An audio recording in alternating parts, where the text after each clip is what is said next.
Então, vamos lá, galera. Continuando aqui, falando um pouquinho sobre o deslocamento dos refugiados, né?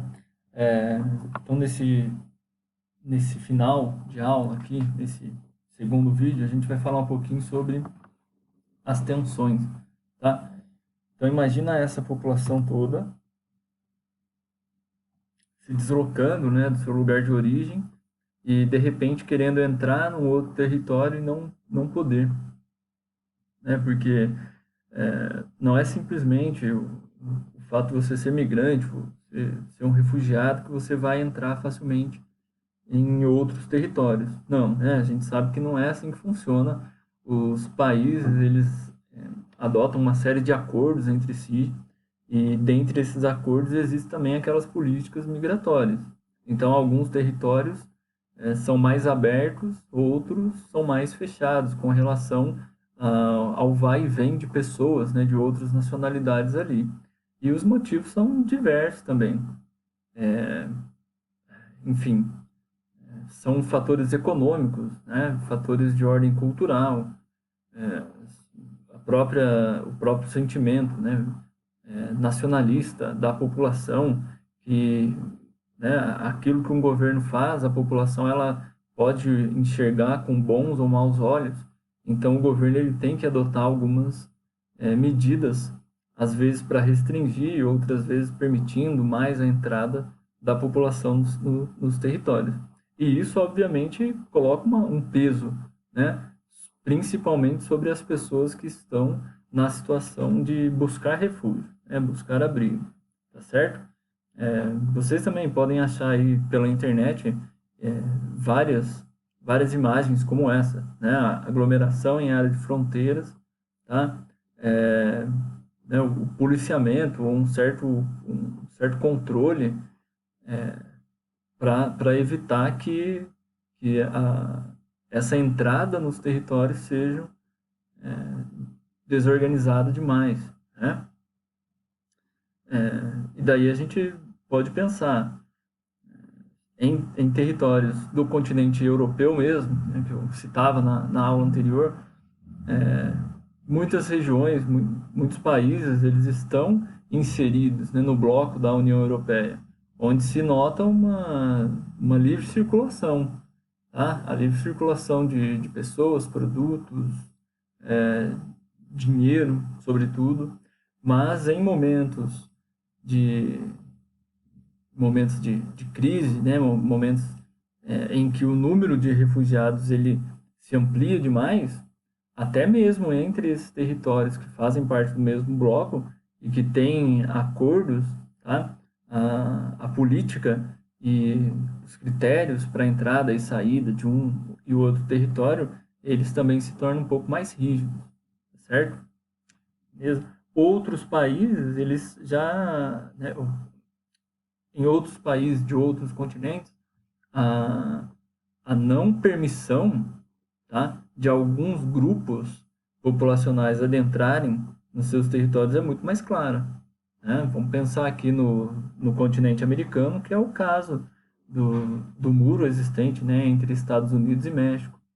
E as políticas cada vez mais criteriosas visando a restrição da entrada, né, da população latino-americana no território estadunidense, certo?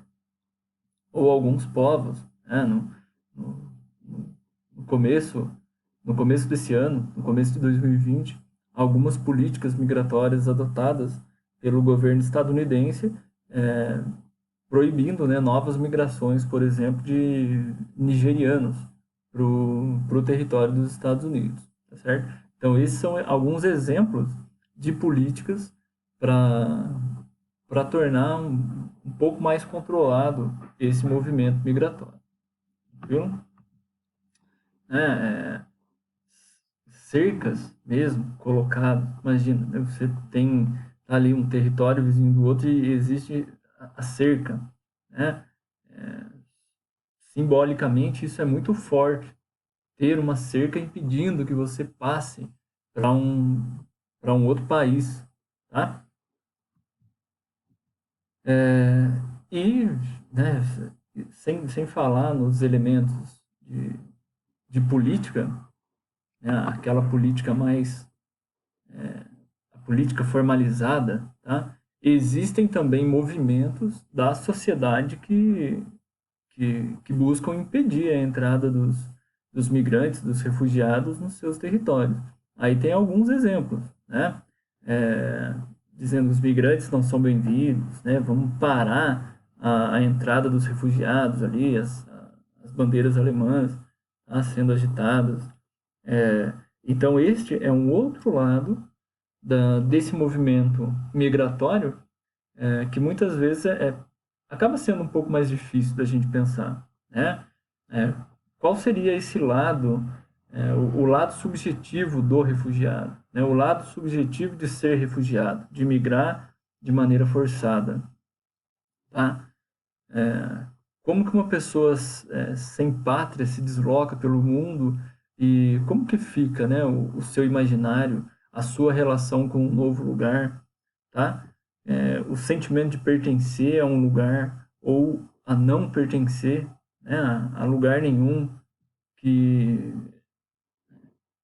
que vontades ela tem de organizar uma vida melhor, né, sem esse sentimento de pertencer, certo? E na situação de refugiado, como é uma instabilidade muito grande, esse lado, né, de ficar ou não se sabe se vai ficar ou não neste ou naquele território, ou se em algum outro momento, por conta de políticas migratórias, o refugiado ele tem que ser transferido. Então, ele sente uma insegurança muito grande. E inseguro, a pessoa ela dificilmente consegue realizar algo na vida, né? As coisas do cotidiano, elas acabam perdendo sentido, certo? Né, o simples fato de você sair para trabalhar e ter um lugar para voltar, né, um lugar para chamar de seu, isso dá muito sentido para a vida, né? E é muito reconfortante. Coisas que essa população de refugiado dificilmente ela consegue formar, né? E ainda quando entram em alguns territórios, acabam se deparando com situações como essas, representadas nas fotos, certo? Eles não sendo bem-vindos, né?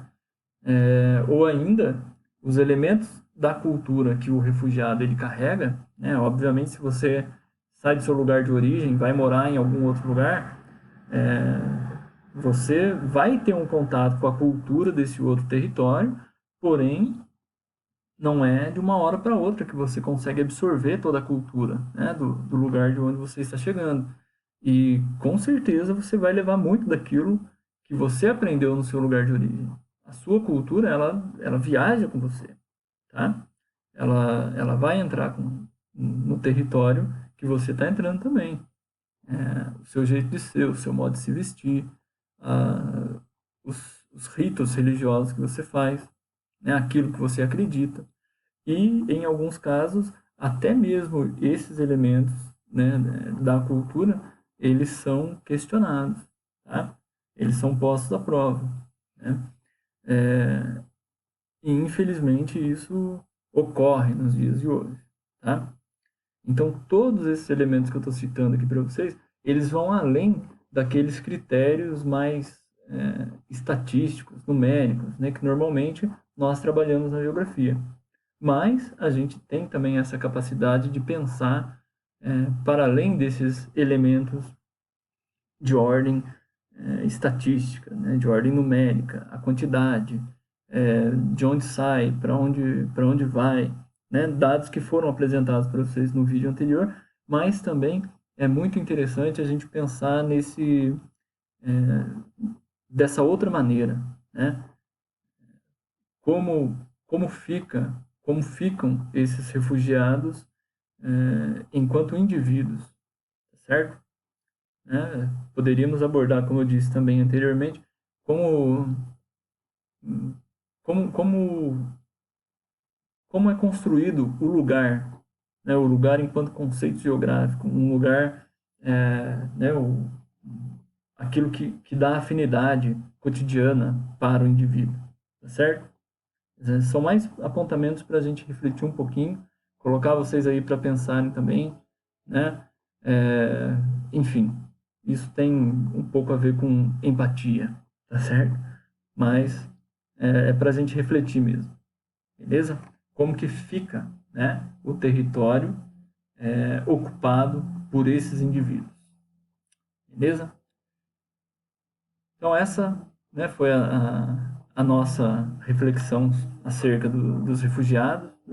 Espero que vocês tenham entendido um pouquinho e, né, que eu tenha contribuído para que vocês possam pensar aí não só estatisticamente nesses movimentos forçados, né, nesse deslocamento da população, mas também pensar de outras maneiras a respeito dos refugiados no mundo.